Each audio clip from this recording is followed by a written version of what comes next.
Well, Monty Panesar, welcome to Sportsvibe TV. It's cold, it's winter, but soon you'll be heading off down under for another test series, this time in New Zealand. And after what you guys did in India, and especially what you did in India, I bet you can't wait. Yeah, I'm really looking forward to it. I'm obviously, relishing the opportunity to go to New Zealand. Hopefully it won't be cold as it is in January right now. Snow conditions. Don't really feel like coming out, but hopefully the sun's out today and plenty more sunshine, and then ready for New Zealand. Now we're in a gym in Gravesend. You're about to watch a bunch of kids doing a bit of an MMA and martial arts masterclass. Why are we here, and what's the link with you? Because you're a cricketer, aren't you?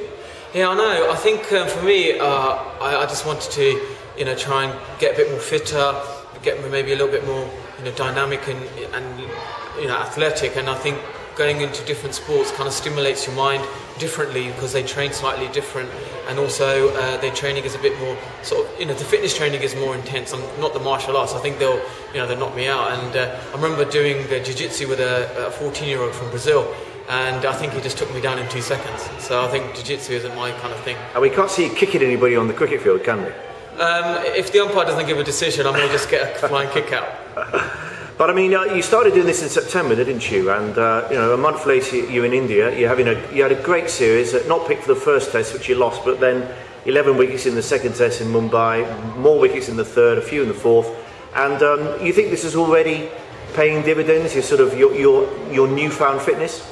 I think it's helping me to sustain bowl longer periods and have that sort of concentration that you need and the endurance.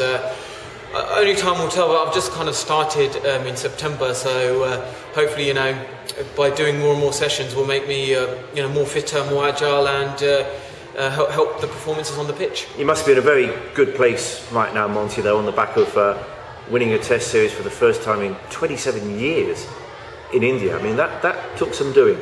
Yeah, it was a great team effort, and the whole sports staff and the squad. It was a whole, obviously good team effort that everyone had to do. But I know that I can't take anything for granted. So coming back here, training with the kids, also training with my local sort of cricket peers, just keeps my feet on the ground, and I've got good people around me, who always treat me the old way. They don't sugarcoat me or anything like that. So it's nice to have that, and makes me sort of hungry and keeps that desire up, and I just want to sort of succeed.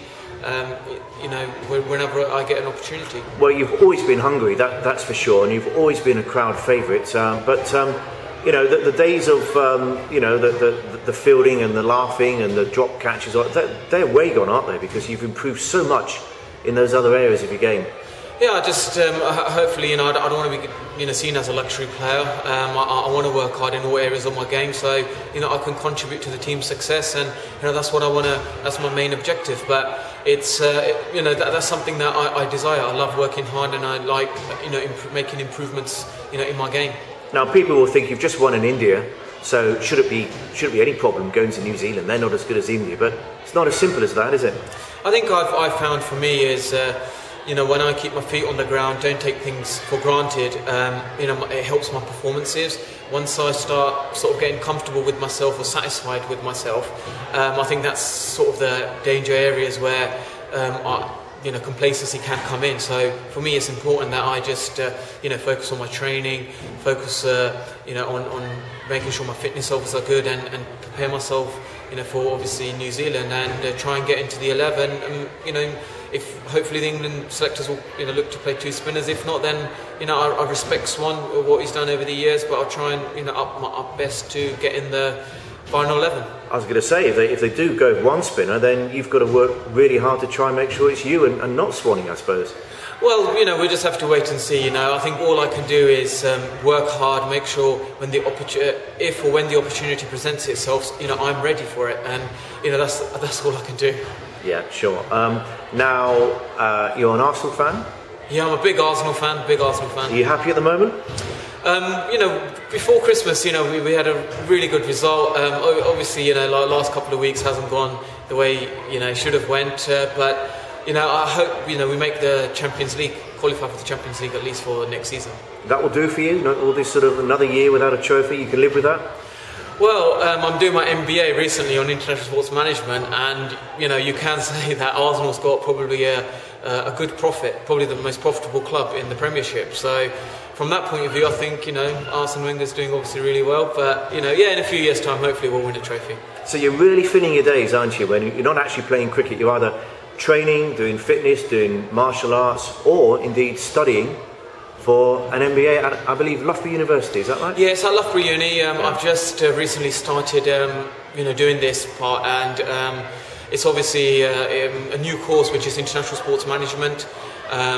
So it incorporates the business side of you know, sports, and gives you a bit more insight on the globalisation of sports across you know, different sectors. All right, so we're looking at a potential sports media mogul in a few years' time. Well, I don't know. You know, it's something I'm doing. You know, I spoke to my, you know, my close friend, also mentor, you know, Neil Burns, and you know, he said to me, you know, it's a good idea. You know, when you sort of do studying or, you know, these kind of academic things, it activates a different part of your brain from, you know, when you're playing sports. So it could be good for me to, you know, switch off from the game and activate, you know, other areas of my brain and energise when I go into cricket as well.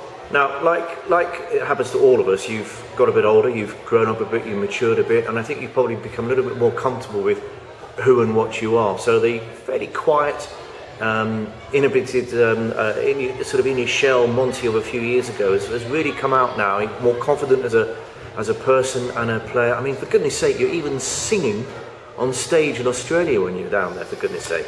Yeah, that was obviously in the last winter. I was with Mike Whitney, and he got me on the stage and we started singing, and it was great fun. At the start, obviously, I was a little bit nervous, but then once I got into it, you know, it's fantastic. I really enjoyed, you know, singing out there, and everyone, and then the whole crowd were like loving it. So it was really loving it to the point where we're looking at a potential album in the future. I don't know. You know, I never thought I was going to do an MBA. So that's something came, you know, my way. But obviously, you know, just got to, you know, I think cricket's obviously my focus and fitness is, but, you know, we're just, you know, my commitment to sport is my first priority, but then we'll see, you know, how other things unfold. So lots of test match cricket, hopefully, over the next 12 months, and the album maybe put on ice for a few years. Well, yeah, we'll wait and see. All right, thank you. Thanks.